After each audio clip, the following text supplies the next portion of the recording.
আসসালামু আলাইকুম। হোমওয়ার্ক শিক্ষা চ্যানেলে আপনাদের সবাইকে স্বাগতম। আশা করি সবাই ভালো আছেন।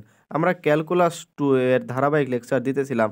আজ আমরা ক্যালকুলাস 2 বইয়ের চ্যাপ্টার 6 কতিপয় চলকের ক্ষেত্রে টেইলরের সূত্র। এই কতিপয় চলকের ক্ষেত্রে টেইলরের সূত্র ওর কিছু উপপাদ্য আজ আমরা দেখব।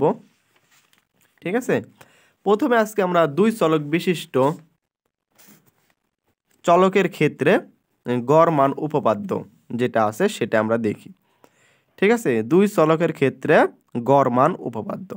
ঠিক আছে, এখানে বইতে একটু ছোট করে দেওয়া আছে, যার কারণে বুঝতে সবার সমস্যা হয়। আমরা খাতায় একটু বিস্তারিত আলোচনা করি। আচ্ছা, প্রথমে কি বলতেছে, উপপাদ্য 6 দুই চলকের ক্ষেত্রে গড় মান উপপাদ্য। তাহলে বর্ণনাটা আমাদের সবার মুখস্থ রাখতে হবে, কারণ এটা একটা সূত্রের মতন। ঠিক আছে, কারণ বর্ণনা ছাড়া আমাদের উপপাদ্য কখনো সমাপ্ত হবে না।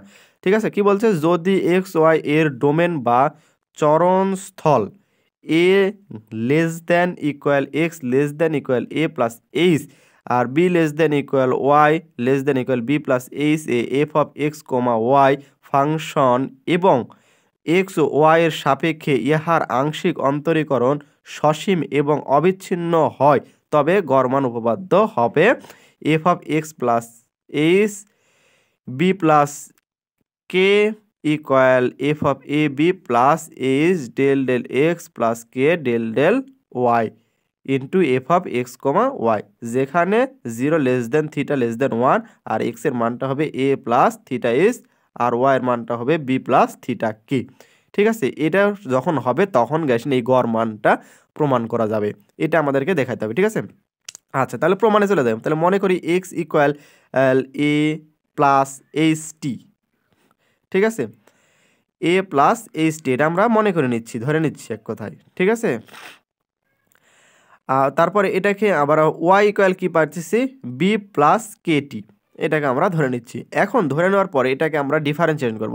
তাহলে টি এর সাপেক্ষে যদি ডিফারেন্সিয়েশন করি তাহলে কি পাইতেছি, del del t of x equal, এখানে টি নাই যেহেতু, সেহেতু 0 প্লাস এইচ তো থাকতেছে, টি এর ডিফারেন্সিয়েশন করলে 1 হয়। ঠিক আছে, তাহলে এই এইচটা পাইতেছি। তাহলে del del t d d t of x এর মানটা পাইতেছি, এটা এইচ। ঠিক আছে, তাহলে ওয়াই এর সাপেক্ষে যদি ডিফারেন্স টি এর সাপেক্ষে যদি ওয়াই ডিফারেন্সিয়েশন করি তাহলে কি আসতেছে, শুধু এখান থেকে কে পাইতেছি, টি এর ডিফারেন্স 1 হয়, এটা কনস্ট্যান্ট ভ্যালু 0 হয়ে যাচ্ছে, তার কারণে আমরা এখানে কে লিখতেছি।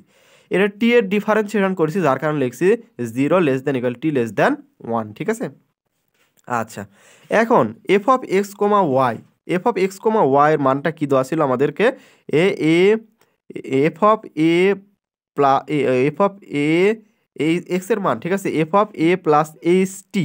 ঠিক আছে, আর ওয়াই এর মানটা কি দেওয়া আছে, ওয়াই এর মানটা হচ্ছে B A plus K T, B plus কে টি। আর এই পুরো ফাংশনটাকে আমরা ধরে নিব হচ্ছিল ফাই অফ টি, এটা আমরা ধরে নিলাম। ঠিক আছে, আর এখানকার মানগুলা কি কি, সেখানে x equal a plus h T R Y equal b plus কে টি, এটার মানগুলো আমরা এখানে একটু লিখে দিয়েছি। ঠিক আছে, এখন আমরা কি করব, ফাইয়ের ফাই ইকুয়াল 0, ফাই ইকুয়াল 0 এটা এখানে বসাবো। ঠিক আছে, তাহলে ফাই ইকুয়াল যদি 0 বসাই, ফাই ইকুয়াল 0 বলতেছে এখানে আমাদের কি বসাতে হবে, এই টি এর মানটা হচ্ছে 0। ঠিক আছে, এটা টি, এখানে কিছু না থাকতে বলতে টি আছে, কারণ কি ফাই আউট অফ টি ধরিয়ে নিয়েছিলাম। ঠিক আছে, যার কারণে আমরা টি এর মান 0 বসাই। এখানে যদি টি এর মান যদি 0 বসাই তাহলে এ পাচ্ছি এ প্লাস 0 আর এখানে বি প্লাস 0 আসতেছে। তাহলে এখান থেকে আমরা কি লিখতে পারি, এ বি। ঠিক আছে, এখানে 0 যোগ দেয় এর সাথে, তাহলে এই হয়। ঠিক আছে, তাহলে এ প্লাস বি পাইতেছি।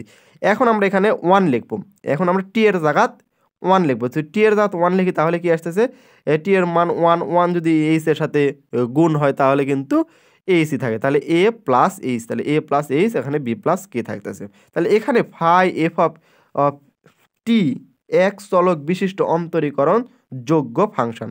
তাহলে ফাই অফ টিটা হচ্ছে, এই যে ফাই অফ টিটা হচ্ছে এক চলক বিশিষ্ট অন্তরীকরণ যোগ্য ও ফাংশন। এখানে চেইন রুল উপপাদ্য অনুসারে পাই। এখন আমরা চেইন রুল উপপাদ্যটা এখানে প্রয়োগ করব। ঠিক আছে, যদি চেইন রুল উপপাদ্যটা প্রয়োগ করি তাহলে কি আসতেছে, তাহলে চেইন রুল উপপাদ্যটা আমরা জানি কি, এই F prime of T equal DD t of F. ঠিক আছে, এখন এই ডিডি টি অফ এফ এর মান আমরা বসাবো। এখন এটা যদি মান বসাই তাহলে এক্স এর সাপেক্ষে ডিফারেন্সিয়েশনের উপরে এফ লিখতে হবে, তারপর ডিডি টি অফ এক্স। ঠিক আছে, এই যে এখানে আমরা একটু লিখে দিয়েছি, এটা হচ্ছে আমাদের চেইন রুল চেইন রুলের সূত্র, ঠিক আছে, এই চেইন রুলের সূত্র, এই সূত্র অনুযায়ী আমরা এটাকে পরিবর্তন করে লিখছি, ঠিক আছে।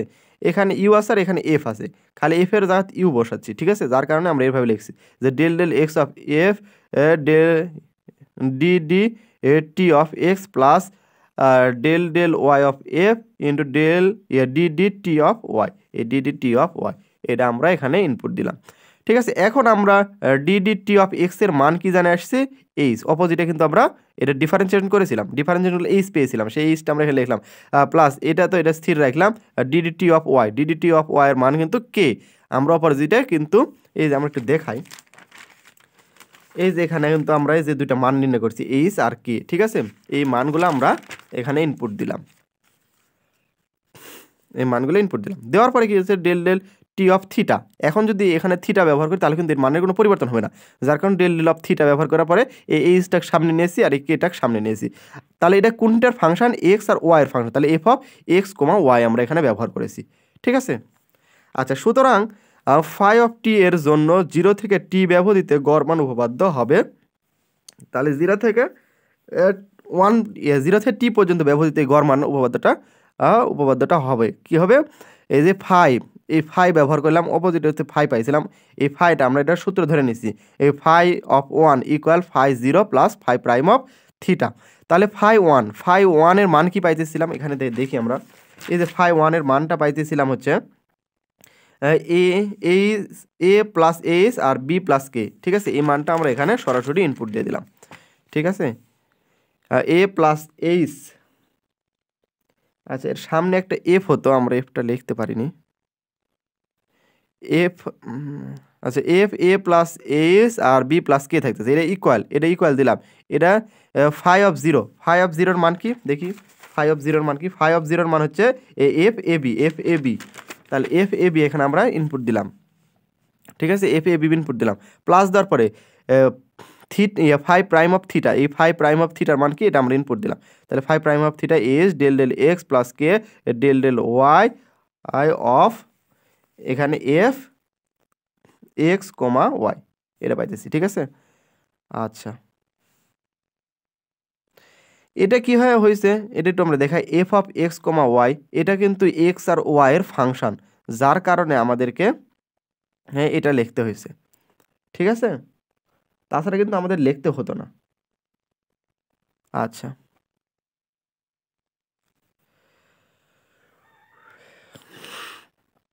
তাহলে এখান থেকে আমরা পাইতেছি x equal a plus theta s আর ওয়াই ইকুয়াল বি থিটা কে, তাহলে এটাই কিন্তু আমাদের প্রমাণ করতে পারলাম, দেখা যাক আমার বইতে কি আছে, এই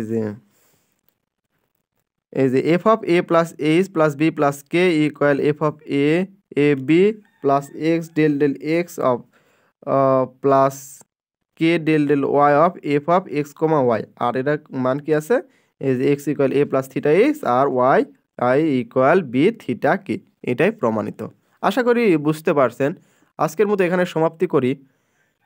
আর যারা আমাদের পেইড ব্যাচে যুক্ত হতে চান তারা আমাদের সাথে যোগাযোগ করে কোর্সটা নিতে পারেন খুবই স্বল্প মূল্যে। আর যারা আমাদের কোর্সগুলো দেখতে চান তারা আমাদের ওয়েবসাইট আছে www. হোমওয়ার্ক শিক্ষা, কোনো স্পেস টেজ নাই, কোনো ফুল স্টপ নাই, homeworkshikha.blogspot.com লিখে সার্চ করবেন, তাহলে আমাদের ওয়েবসাইট পেয়ে যাবেন। ওয়েবসাইটে আমাদের কোর্স দেওয়া আছে, সেখান থেকেও কোর্স পারচেস করতে পারেন অথবা আমাদের সাথে যোগাযোগ করে কোর্সটি নিতে পারেন। সবাই ভালো থাকেন, সুস্থ থাকেন। আসসালামু আলাইকুম ওয়া রাহমাতুল্লাহি ওয়া বারাকাতুহু।